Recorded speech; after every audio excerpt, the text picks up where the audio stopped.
Hello to all of my peeps. It's so good to see you here today. From my chair, I'm going to call these Talks with My Bestie Part 1.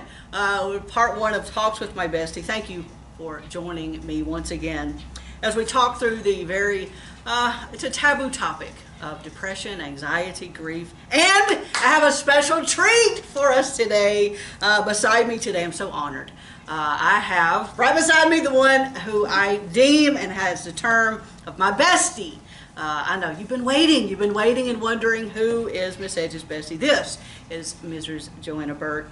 And I talk about her a lot in my lessons, and now you get to meet her. Yes, we're in Valdosta, and she's got some things to say.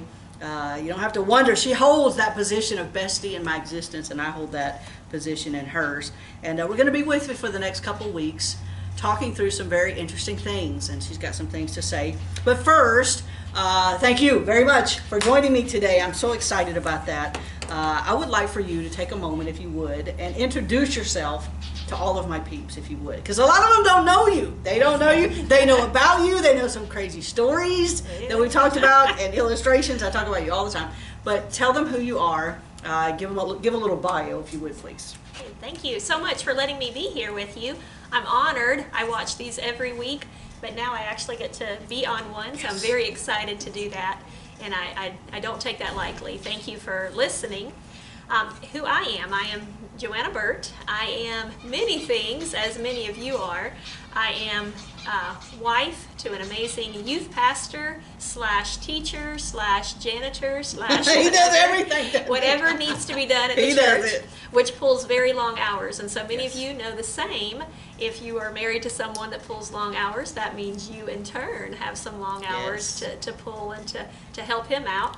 So I am a youth pastor's wife. I am a mother of 3 beautiful children, one of which just went to college, and 2 of which are in high school.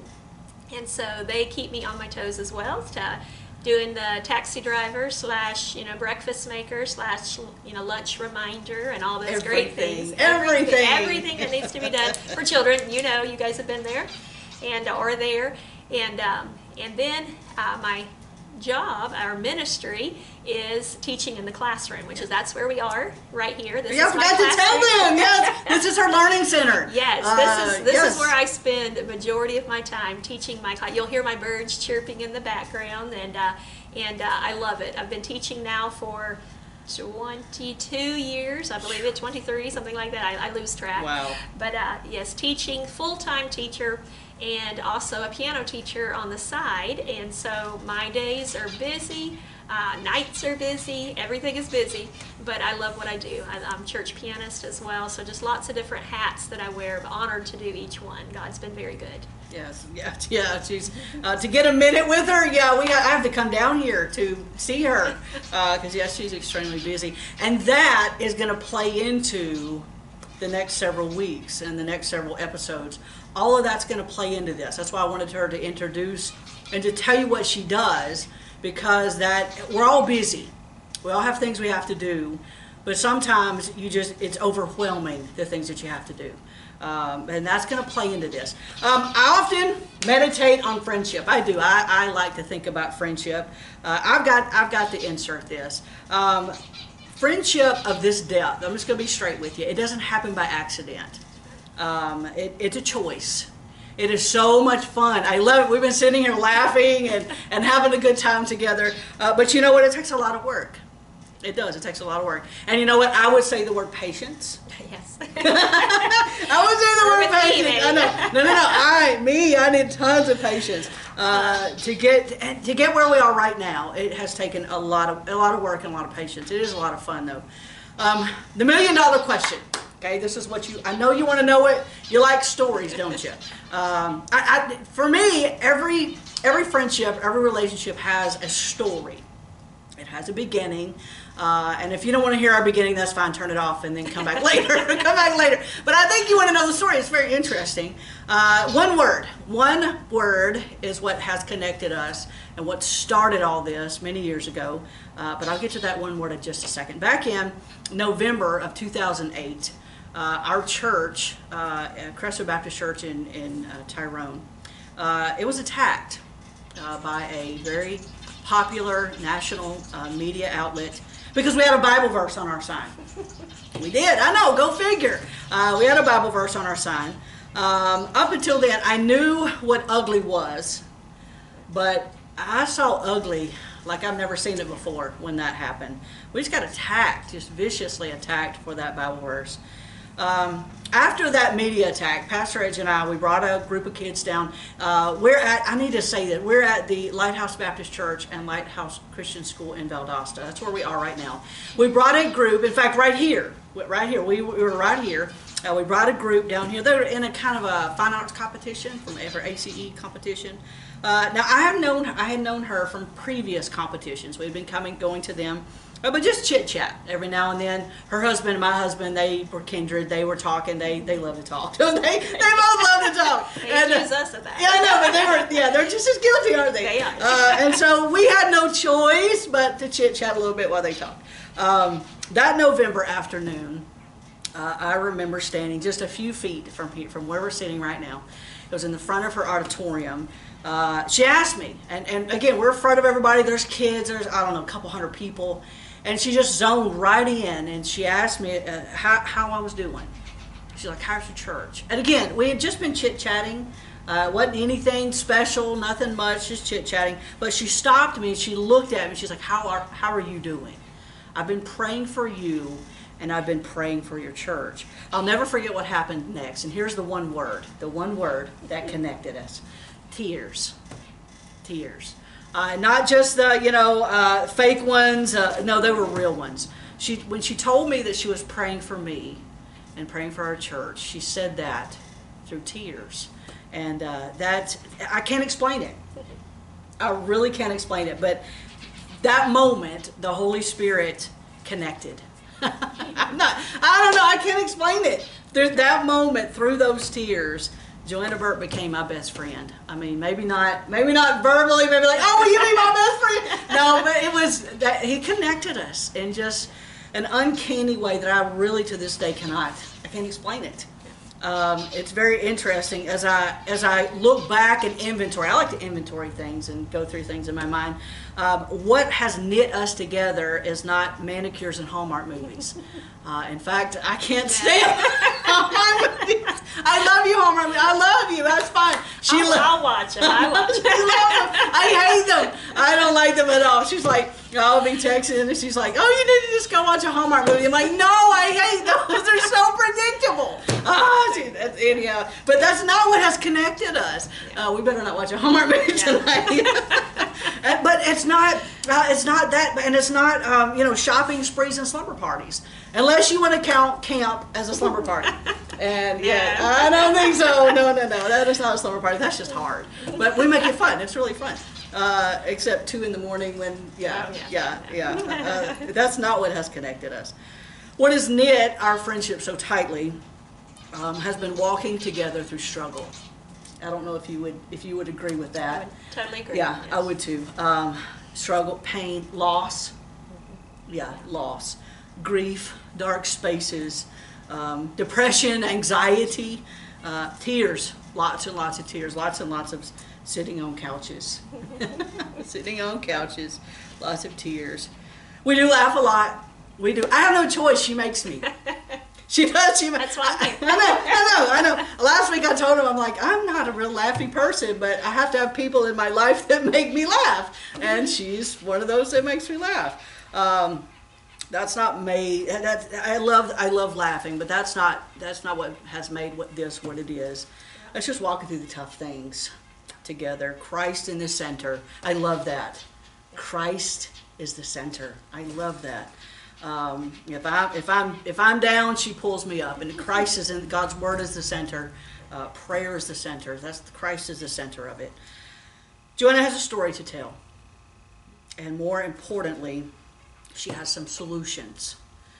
They're life-changing. They're life-changing. She brings to our table here, from my chair, she brings to our table an element of thoughts and ideas that we often overlook and we dismiss them. We dismiss them as silly. Oh, that's not for me. That's for them. And you know what? That's why I'm here. Not just because she's my bestie, but because she can offer some help in a way that we have not even discussed yet. I know we've hit this bad boy in every single way that I can think of, except one. And that's why I'm sitting here. Joanna, you have walked through some very tough spaces through the years. Very tough spaces. I want you, if you would please, to tell us your story. Paint the picture in our minds of some of the things that you've gone through in your journey. Yeah, depression, grief, yes, but more specifically, and it's something that we haven't really talked about, anxiety. Yeah. Anxiety. Would you please tell us, what did that look like for you? What did anxiety, and more specifically anxiety, what did that look like for you? If you would tell us that, please. Okay. Well, like I mentioned before, I'm a busy person, so my life consists of just you're going. And I remember something my mother had said many years ago, that she's like, you need to slow down. You need to do some things differently. And she's like, it'll catch up with you one day. I'm good. I'm totally good. I can pull the late nighters, the early mornings. I can do camp. I can do, all these things. And I did it, enjoyed them. And then I started to, went through a few spaces of, like she said, just, grief, different loss, dealt with some very real losses. I won't go into details of everything because everyone's loss is different. Everyone's loss is, you handle it differently. But after that time, I began to notice, and that was a few years back, and then COVID hit. And so COVID hit, your world changed immediately. Mm-hmm. My huge, let's go here, go, became Stop. Let's sit at my house for 2, 3, 4 months and do, and it was wonderful. I love the, getting to calm down and slow down. However, I noticed that there were some things that were going to have to change. Yeah. And I started to feel a different way. And the way I was feeling was kind of unexplainable. At first, I thought, I have a cold. Right. Your second thought is, I have COVID. Yeah. That's everybody's thought. I got COVID. I have COVID. What has happened here? And right. So things began to change. And slowly but surely, I've always struggled with asthma myself. Yes. And but the asthma kicked up big time. And I didn't know what was going on. I went from being able to do anything, talk to anyone, stand up in front of crowds, to suddenly I was afraid to get out of my car and go into Walmart. Afraid maybe not the correct word. It began to affect me physically. And I thought, what in the world is going on? Yeah. Yeah. Mm. And the different symptoms, then I start it's very hard to explain the different symptoms that would happen. You would have just random body aches. Things just felt weird. My heart began racing. Never had that happen before. Mm. And at a time when it should all be calming because you weren't doing as much. You're at home. You're at home. I was having just unusual symptoms, mm-hmm. very unusual. And they covered a gamut of things. Yeah. They went from the breathing getting very bad with the asthma, the heart racing. Yeah. Then the biggest thing that I noticed was sleep. I could no longer sleep. Almost to the point of none. Wow. Or you could get an hour in, 2 hours in, and I'd always talked to women before, and they would mention something about, especially older women, would say, oh yes, I have a hard time sleeping at night. And I felt for them. I did. I didn't feel like I did now when I started going through that, and that in turn, of course, made everything worse. When you're not sleeping, when you changes everything. It does. It? Yeah. It changes your emotions. Yes. It changes everything. So now you can't get through a sentence without crying now because you're I feel that. You can't just because you're so tired. Right. So everything began to kind of fall apart. Maybe is the word I would use. I would agree. Things that I could do before.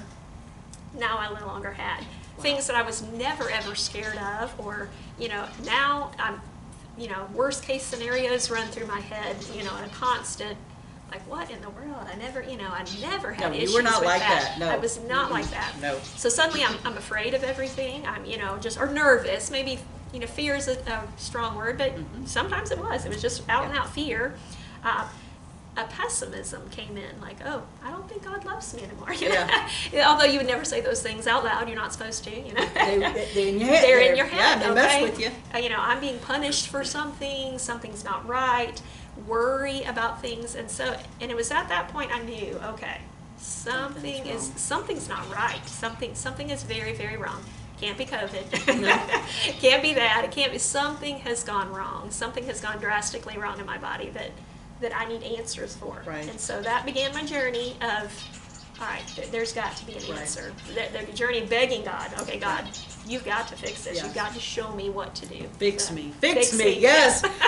So that your heart, the breathing, the pessimism, the worry, the fear, the sleeplessness, and there honestly dozens of other things that you could put in there.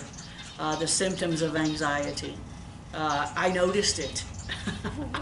I noticed it. Yes. I did. I didn't know what to do to help. It was very frustrating. Everyone's journey in these spaces of anxiety and depression, it's very, very unique. But I'm sure if you've ever struggled with this is sounding familiar to you. You're probably like, it's at its finest. It's anxiety, honestly. I have a study here that I looked up. It says the Anxiety and Depression Association of America estimates, watch this number, that 40 million American adults, 40 million American adults, it's equal to about 18% of the population, or just under 1 in 5 people have an anxiety disorder. Can you believe that? 1 in 5. No. I would say it might be slightly higher because there's some that won't say anything. I know, exactly. A lot of people won't say anything about it because they're like, I don't want to talk to anybody about this. Right. And that's why we're here. That's why we're doing what we're doing, because you're scared to talk about it. And it's okay. It's all right. So we're going to talk about it for you. We'll stick our neck out. We'll put the target on our back. There we go. But I will say this, you're not alone. That's one thing that she's taught me, and watching her go through this and watching me go through mine was more depression. And again, you've been hanging with me. It's no secret. I'm not trying to sweep stuff under the rug and be somebody that I'm not. I struggle with it. And that's why I'm going through all of these things. But, we're not alone in it. It's not just, oh my word, I'm the only one. No, you're not. I'm not the only one that struggles with depression, anxiety, and grief. You're not the only one that struggles with anxiety. I will say this, anxiety, it knows no race. It knows no gender, no socioeconomic status. It does not care how many degrees are on your wall or how many letters are at the end of your name. It's real and it's relentless when it has you in its grips. Joanna, now that we've heard a little bit about you and heard your story, let's get down to a very specific element that we have not yet discussed in any of these episodes. I know I've hit this bad boy in every way I can think of except this one. Stay in your Bible, absolutely. Tell God absolutely everything. Remember that episode, being in the car and telling God everything? Been there and done that, yes. Be accountable to someone. Yes. The accountability factor has...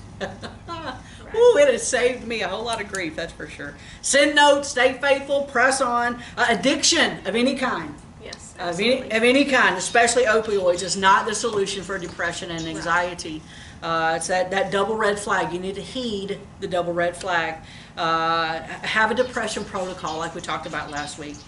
Of all these elements, they're instrumental in walking through dark spaces and seasons of anxiety and depression, but we're missing something. Okay, it's like when you put a puzzle together and there's one piece missing, and it's under the couch somewhere, and you're like, oh my word, what am I missing? I'm trying to do everything possible, and I'm missing. Joanna, what are we missing? All right, like I said, let me reiterate what you're saying, because absolutely you cannot do this walk without God. You cannot, none of this happens without doing first all of the things that she's been talking about. They've been excellent lessons. I've enjoyed every one of them. But there could be a missing element that could still be here, and that is something called our adrenal glands. Your adrenal glands are in your body, and they're supposed to be your, kind of like a backup generator battery.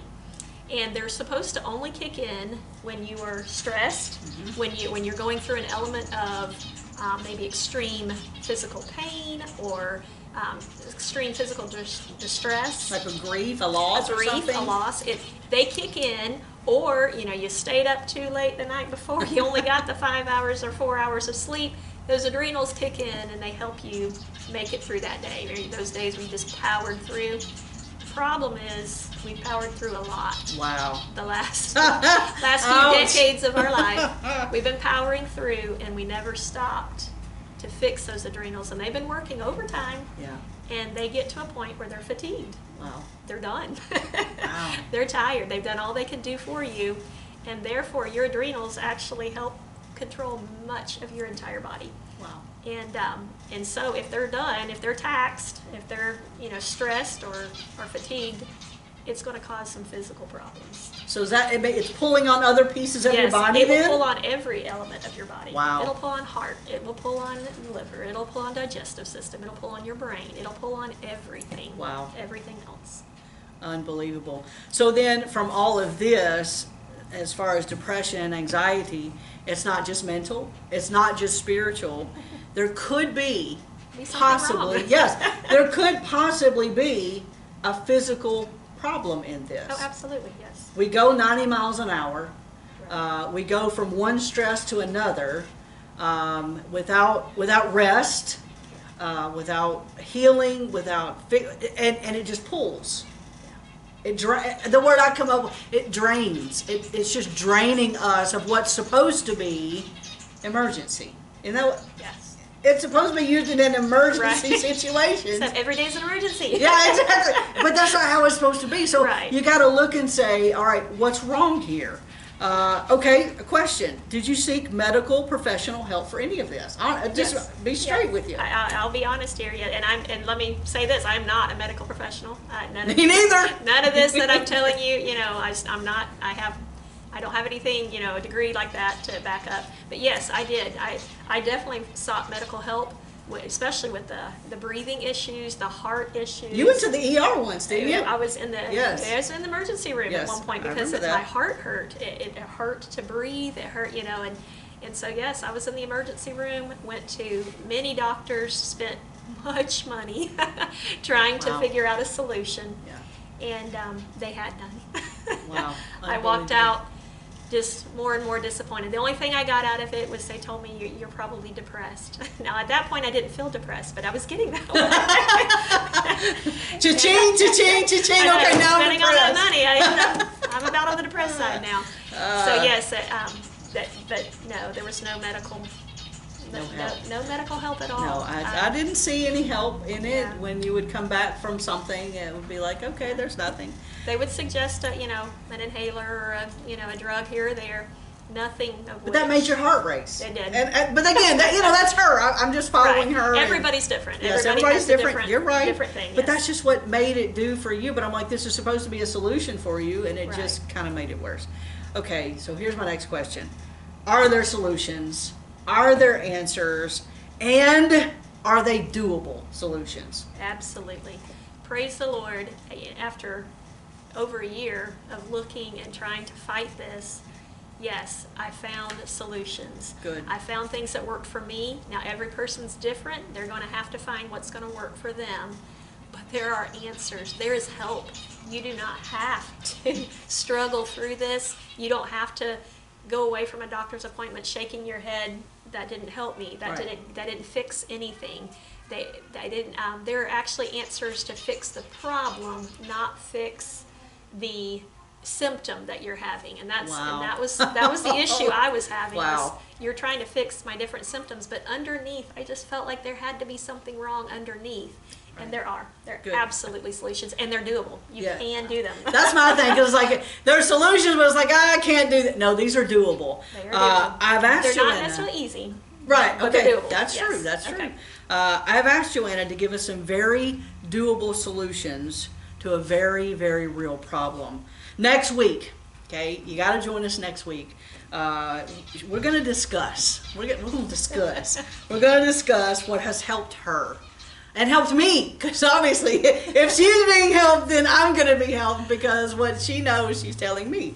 Now, she's so much better at it than I am. That's why I'm here with her, and she's talking to you about this, and I'm not. But she's going to give us some solutions of things that have helped her to overcome these physical symptoms. But it all begins with healing your adrenal glands. Joanna, what are 3 things that my peeps could do this week to prepare for next week? They like homework. Okay, my peeps like homework. She's going to give me 3 things that I want you to do, we want you to do to prepare you for next week. And all right, so give us our homework, Joanna. All right, I have 3 things for you. First would be, I want you to find a way, and Ms. Edge has discussed this before, find a way each day to stop everything and relax. Whether that's in your devotions, but I would encourage it to be in time apart from your devotions too. It can't be a time of prayer, but you have got to stop and relax. Say no to the one thing it's not necessary. I know. We're there. Yeah, we're there. We're totally there. But give yourself permission. It's okay to say no to an extra, to a thing that just does not have to be done. You may have to prioritize, scoot, whatever, and then instead of doing that extra, relax just a minute. Give yourself permission. Sometimes I think we think we're more holy if we're not relaxed. Ouch. But that's not the case. That is not the case. So that's number 1.